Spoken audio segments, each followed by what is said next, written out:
Well, as you've learned, and I've learned, and anybody learned that done a lot of personal work, a lot of dealing with people, some people it's almost impossible to turn a light on their head because they're just blind as a bat and they're going to stay blind. Now, I'll give you some simple things you can use and put on them that'll make them think. And it may not turn on the light, but it'll make them think. And if it doesn't make them think, at least it'll upset them, and that's better than nothing. And the way this thing works, if there's some people like this, you say, you take them out and you have them face the sun and say, do you see the sunlight? And they say, no. And you say, well, you got your eyes closed. Open your eyes. So they open their eyes. And they say, I still don't see it. And you say, but you're not facing the sun, face it. So they turn around and face it. And say, I still don't see it. And you say, yeah, but you got your hands over your eyes. Now take your hands off your eyes, open your eyes. And they say, I still don't see it. That's how some people are. In fact, some people have got their mind just made up to be blind. I don't care you how to put it to them, they're not going to get it. Now, there's some simple things. Now, here's the first simple thing. Matthew chapter 7. And without going into Hebrew and Greek and texts and additions and older and better manuscripts and revisions and all that stuff, Matthew chapter 7. Here's a very simple one. Matthew chapter 7, verse 20. Wherefore by their fruits you shall know them. One of the best things you can put to somebody are what are the fruits of believing the King James Bible and what are the fruits of rejecting it. Now, you may not get an answer on that because some of the people you may deal with may be so stupid they don't even know what the fruits are. That's one of the misfortunes of not teaching church history in the school where they don't see what the fruits are. But the fruits of the King James Bible are always soul winning, evangelism, Bible teaching, and fundamental churches. And the fruits of the other one never are. And so one of the ways is by their fruits you shall know them. Now, the people you're dealing with may not have enough background to understand all this stuff. And when they don't, you want to have it ready at hand, a barrage of things to put on them that they can check and find out that are so. Now here's some of them, which they may or may not know about. You ask them, if I was telling the guy one of the best ways to get through to people that are blind and egotistical and stupid is ask them questions. Let them quit asking you questions. You ask them questions.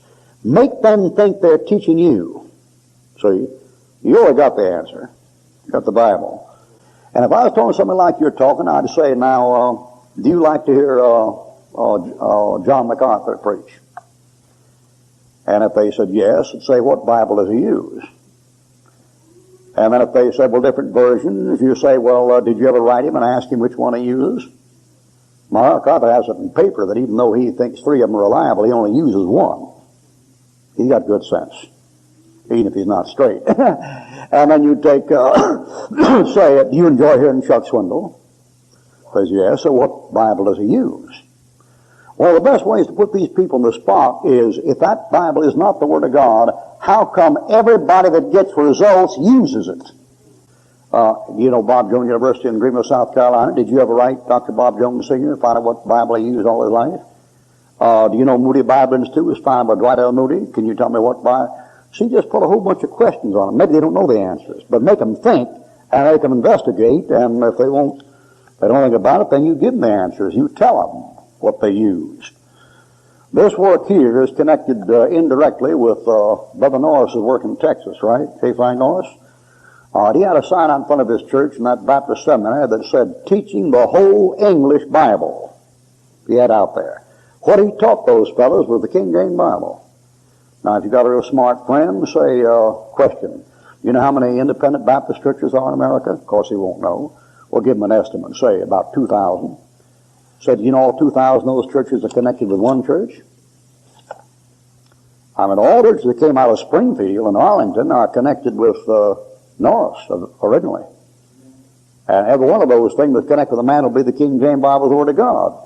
What you got over here in Detroit? Truman Doll over here now, and Henderson over there before, and Beach and Pick over there before, and the churches that came out from them, and Brother Noy over here in Livonia, Michigan, Brother Donat up here in Flint, Michigan, and Brother Green here in Lansing, Michigan. What is that?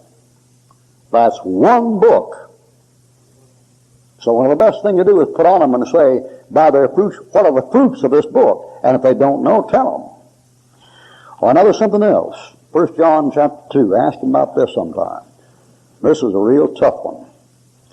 They won't know anything about it, but it's real interesting. 1 John chapter 2, verse 23. 1 John 2:23. Ask him if the King James Bible is not the Word of God, how come the italics in it prove to be the right text even when they don't have the Greek manuscript? You get 1 John chapter 2:23. Whoever denieth the Son, the same hath not the Father. But, italics, he that acknowledgeth the Son hath the Father also. How many have that whole last half of that verse in italics? Let me see your hands. Now, you know what that means? That means those fellows translated that thing. They had no Greek manuscript for half that verse. So you know what they did? They guessed and put down what they put down. You know what happened 100, 200 years after they guessed? They found Greek manuscripts that had the verse in it. And if they don't believe that, then ask your friend to show you what version he's got. Have him show you some other version. You know what you'll find? You'll find that half of the verse printed in regular print in some other verse. And say to your friend, would you tell me something? Would you tell me how these King James translators could guess the Greek when they didn't have it and guess it right? That's something to think about. That's tough. All right, those are the most practical things. Now there's some other things that are a little bit heavier, but those are the most practical things put on them, and if they don't do anything else, it'll give them something to think about. All right, there's one more, John chapter 7, verse 17. And I ask your friend if he's ever prayed about this matter, which he probably hasn't. John 7:17. Ask him if he's ever prayed and asked God to show him which ones are right and which ones are wrong. John 7:17. Chances are he hadn't. All right, I'm in John 7, and I'll begin at verse 16. John 7:16. Jesus answered them and said, my doctrine is not mine, isn't human, but his that sent me, God's divine. Now here's the proposition. If any man, it'll do for anybody, will do his will, God's will, he shall know the doctrine, whether it be of God or whether I speak of myself. When I apply this to Bible translations, if any man is willing to do God's will, if any man will do his will, that man will know of the translation, whether it be of God or whether it be of men. In other words, the simplest test for a man is just when he picks up the book to bow his head and pray and say, God, show me the truth, and if this is the truth, I want to see it, and if it's not, I want you to show me. And when a man comes to God like that, God is obligated to show him the truth. If any man will do his will, he'll know. Now, if he's not willing like Balaam, then God isn't under obligation. But when you bow your head and say, Lord, I need wisdom, I lack wisdom, I don't know what to do, I'll take what you tell me. If you'll show me, I'll do what you show me to do. Show me, he will show you. James says, if any man lack wisdom, let him ask of God, that giveth to all men liberally, and if not, let him ask, and it shall be given him. All right, something else.